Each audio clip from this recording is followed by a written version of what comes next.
Students, आप लोग का मेरे YouTube channel maths doubt class में स्वागत है। आज हम लोग NCERT क्लास 9 सब्जेक्ट मैथ का दूसरा चैप्टर बहुपद का प्रश्नावली 2.4 का क्वेश्चन नंबर 5 का दूसरा सवाल को सॉल्व करने जा रहे हैं। क्वेश्चन ये है कि गुणनखंड ज्ञात कीजिए, यानी कि हमें जो यहाँ पर बहुपद दिया गया है इसका हमें गुणनखंड ज्ञात करना है। और ये बहुपद देखिए त्रिघात बहुपद है, ठीक है। तो त्रिघात बहुपद के 3 गुणनखंड होते हैं, ठीक है। तो हमें वो 3 गुणनखंड के रूप में इसे विभक्त करना है। इसे हम लोग डायरेक्ट बनाएंगे तो टफ है, कठिन है, बनाना थोड़ा मुश्किल होगा। इसे हम लोग गुणनखंड प्रमेय की सहायता से बनाते हैं। तो चलिए शुरू करते हैं हम लोग कैसे इसे सॉल्व किया जाएगा। सबसे पहले जो यहाँ पर बहुपद दिया है इसे px मान लीजिए, माना px बराबर x³ minus 3x square minus 9x minus 5, ये मान लिए हम लोग।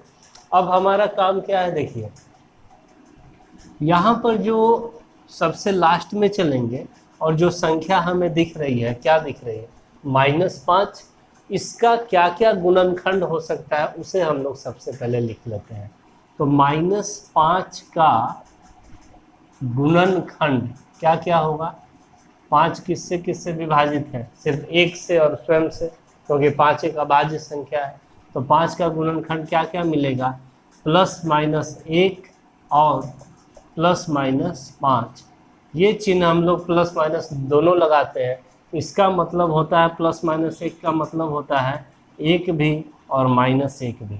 उसी तरह से +-5 का होता है +5 भी और -5 भी। यानी यहाँ हमें 4 संख्या मिला जो -5 में भाग देने पे -5 पूरी विभाजित हो जाएगी।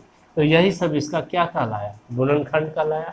अब हमें काम ये करना है कि यहाँ से कोई भी एक संख्या पहले चूज करना है, चुनना है, +1 या -1 जो भी आपका मन है ले सकते हैं। और यहाँ x के जगह पर रख करके इस बहुपद को हल करते हैं और हल करके हमें 0 प्राप्त करना होता है। अगर 0 प्राप्त हो गया, 0 प्राप्त हो गया तो हम वहाँ से आगे बढ़ेंगे, हमारा काम आसान हो जाएगा।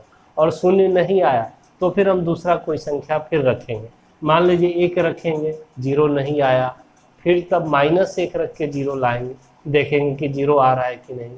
अगर इस दोनों से नहीं आएगा तो फिर +5 या फिर -5 रख के इस तरह से बारी बारी। यानी हमारा काम है यहाँ से जो गुणनखंड आया इसमें से कोई संख्या यहाँ रखिए और 0 को लाना, ठीक है।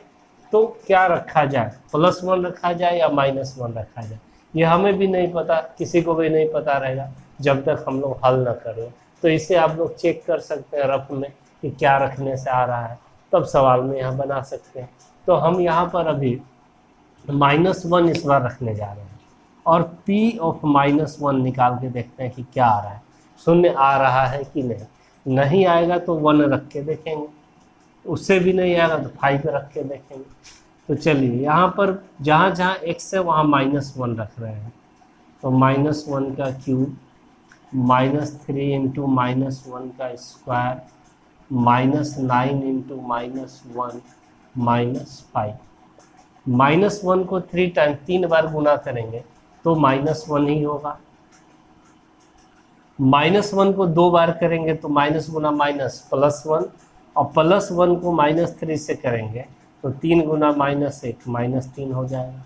माइनस गुना माइनस प्लस, 9 गुना 1 9, और ये -5। देखिए यहाँ +9 है और निगेटिव वाले तीनों को एक समान है तो जोड़ सकते हैं। 3 1 4 4 5 9, और 9 - 9 क्या मिल गया, 0 मिल गया। तो हमारा काम आसान हो गया। अब यहाँ से 0 मिल गया तो हम लोग गुणनखंड प्रमेय का प्रयोग करते हैं। गुणनखंड प्रमेय पे वीडियो हम बना चुके हैं, वहाँ भी जाके आप लोग समझ सकते हैं। शॉर्ट में हम लोग समझ लेते हैं कि गुणनखंड प्रमेय क्या कहता है।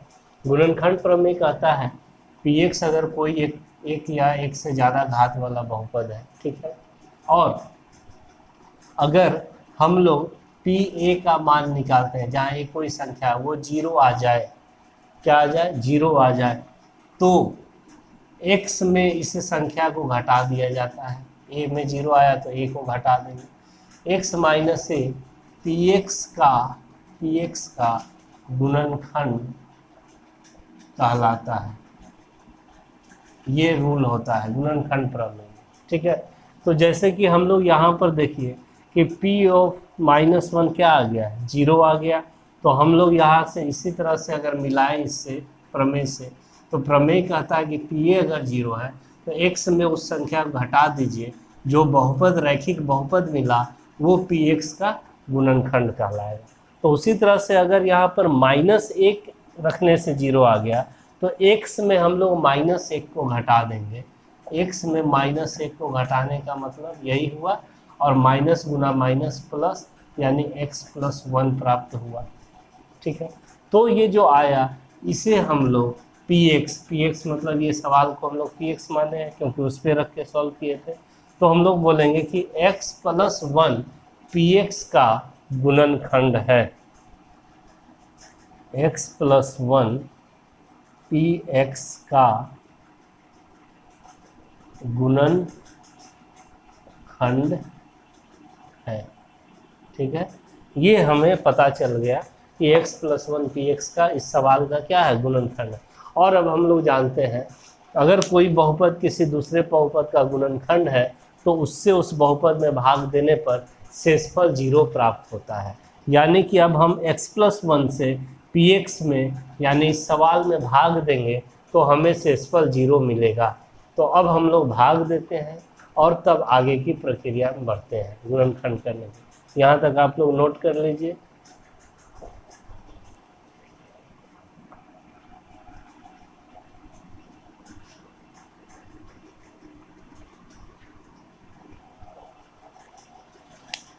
अब x + 1 से हम लोग भाग दे रहे हैं x³ - 3x² - 9x - 5 में, ठीक है। तो भाग देने का प्रक्रिया भी हम लोग सीख चुके हैं पिछले वीडियो में। यहाँ पर नियम क्या होता है, ये भाज्य कहलाता है और ये भाजक कहलाता है। तो भाज्य का पहला पद लेते हैं हम लोग और उसमें भाजक के पहले पद से भाग दे करके जो बचता है, जो आता है, यहाँ पर क्या आया x², यही यहाँ भागफल में लिखा जाता है और तब इससे इस दोनों को गुना करके यहाँ लिखना होता है। तो x गुना x² x³ और 1 से x² को गुना करेंगे तो +1 हो गया। अब इसका चिन्ह बदलेगा, इसका भी चिन्ह बदल जाता है, ये कैंसिल हो गया। ये -3x² और -x² ऐड हो जाएगा, समान चिन्ह वाला है तो -4x² हो गया। यहाँ -9x है, यहाँ लिख देंगे, -5 है, यहाँ लिख देंगे। अब भाज्य ये हो गया, भाज्य का पहला पद -4x² है यहाँ, तो -4x² लिख लेंगे और भाजक का पहला पद x है, x से भाग देंगे, बचेगा -4x, ठीक है। तो -4x को यहाँ पर हम लोग लिखेंगे और अब -4x को इस दोनों से गुना करके यहाँ लिखेंगे।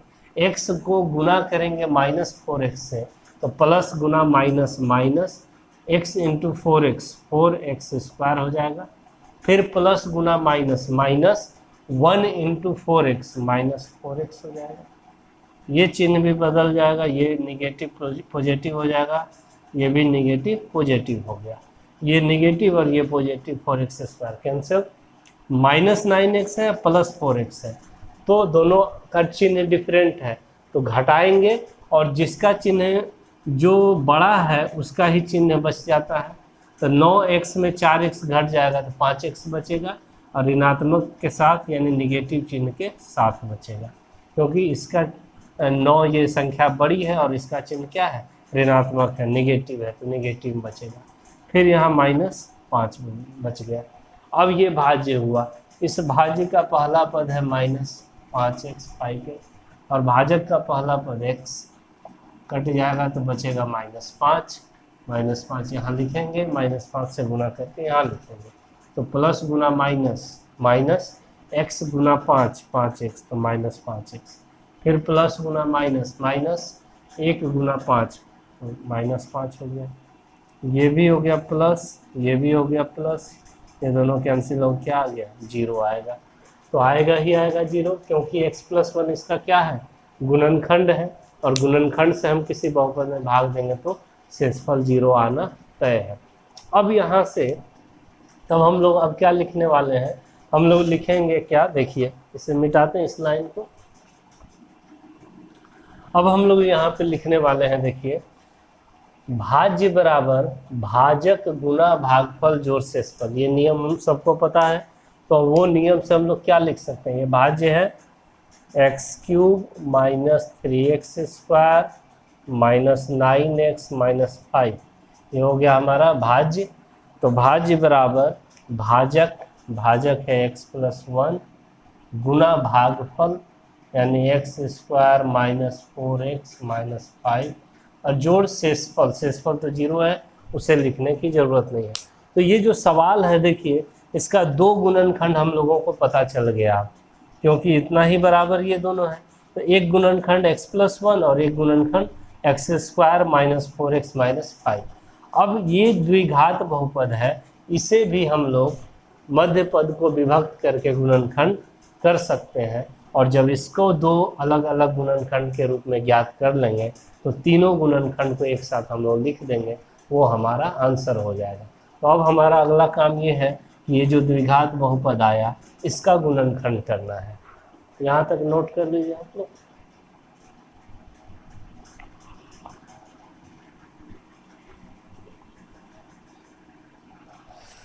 तो चलिए इस द्विघात बहुपद का गुणनखंड करते हैं। x², अब x² माइनस 4x माइनस 5 का गुणनखंड क्या रूल है, रूल हम लोग सीख चुके हैं पहले भी, चलिए यहाँ भी फिर से करते हैं हम लोग। रूल ये है कि x² का जो यहाँ पर गुणांक होता है संख्या, उसको लेते हैं, कुछ नहीं है गुणांक तो 1 है, और गुना करते हैं लास्ट में जो यहाँ पर संख्या होता है उससे, तो -5 है, तो -5 से गुना कर लेंगे, क्या मिल गया -5। अब जो मध्य में पद हमें x का गुणांक क्या दिख रहा है, -4 दिख रहा है। तो अब हमें ऐसी दो संख्या चाहिए जिसको गुना करके -5 आ जाए और जिसको जोड़ के -4 आ जाए। यानी कोई वो दो संख्या मान लीजिए p और q हो, जिसको गुना करके क्या मिल जाए हमें -5 और जिसको जोड़ने से क्या मिल जाए -4। ऐसी दो संख्याएं हमें चाहिए। अब तो वो दो संख्याएं कहाँ से मिलेगी हमें, यहीं से, इसी 5 का गुणनखंड करके हमें दो संख्याएं वैसी मिलती है। जैसे 5 का ही गुणनखंड क्या क्या होगा, 1 और 5 होगा, यही दो संख्या हो सकता है। तो एक संख्या 1 लीजिए और एक संख्या 5 लीजिए। और अब ध्यान रखिए कि किसी एक को धनात्मक चिन्ह के साथ रखना होगा और किसी एक को ऋणात्मक के साथ। क्यों? क्योंकि दोनों का गुणनफल क्या है, निगेटिव है। तो एक पॉजिटिव लेंगे और एक संख्या निगेटिव, तभी रिजल्ट निगेटिव मिलता है। प्लस गुना माइनस क्या होता है, माइनस। तो हमें माइनस में चाहिए अगर रिजल्ट, तो एक को पॉजिटिव लेना होगा और एक को निगेटिव। तो 5 का गुणनखंड तो हम लोग देख लिए कि 5 का गुणनखंड क्या है, 5 और 1 है, 5 और 1 है। यही दो संख्या लेना है हमें, किसको पॉजिटिव रखें और किसको निगेटिव रखें, जिसको गुना करके -5 भी आ जाए और जोड़ने से -4 भी आ जाए। तो बड़ा वाला संख्या को निगेटिव रखेंगे, 5 को हम लोग, क्योंकि हमें रिजल्ट में जोड़ने से क्या चाहिए, ऋणात्मक।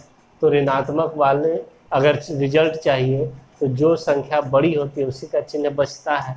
तो हम लोग ऐसे करेंगे, -5 गुना 1, -5 मिला, और -5 जोड़ 1, -4 मिल गया।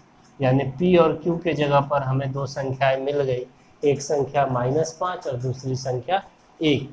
इस तरह से हम लोग अब इस -4 को दो अलग अलग संख्या में विभक्त करेंगे। x², एक संख्या यहाँ से लीजिए -5, उसके साथ x लगा देंगे, एक संख्या लेंगे +1 और +1 के साथ x लगा देंगे। तो देखिए 1 के साथ x लगाने का क्या मतलब होता है, 1 × x x ही होता है।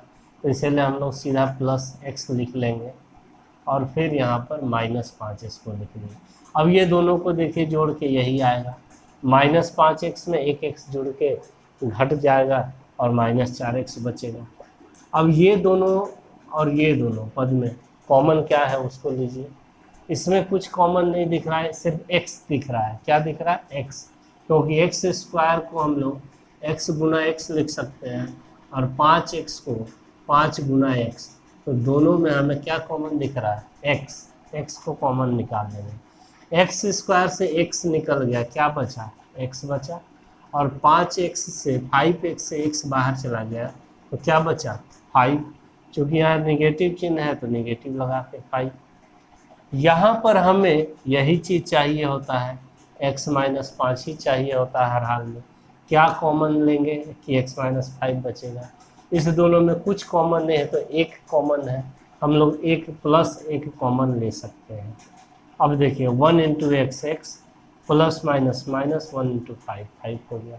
इस तरह से हमारा इस दोनों में अब क्या कॉमन है, x माइनस 5 एक्स माइनस 5 यहाँ से ले लेंगे, और x माइनस 5 का गुणांक x बचा, x माइनस 5 का गुणांक प्लस 1 बचा। तो इस तरह से हम लोग इसका गुणनखंड ज्ञात कर लिए। अब फाइनल आंसर जो लिखेंगे हम लोग इस तरह से लिख देंगे, x cube minus 3x square minus 9x minus 5 बराबर, पहला गुणनखंड क्या निकल चुका है, x प्लस 1, और इसका ही गुणनखंड हमें 2 मिला यहाँ, x माइनस 5 और x प्लस 1। तो आप अरेंज करके भी लिख सकते हैं या ऐसे भी लिख सकते हैं। अरेंज करना है तो x प्लस 1 को पहले लिख दीजिए और x माइनस 5 को बाद में। ये 3 अलग अलग बहुपद के रूप में इसका गुणनखंड हम लोग ज्ञात कर लिए। तो वीडियो पसंद आए तो लाइक कमेंट एंड शेयर जरूर करें और चैनल को भी सब्सक्राइब कर लें। Thank you.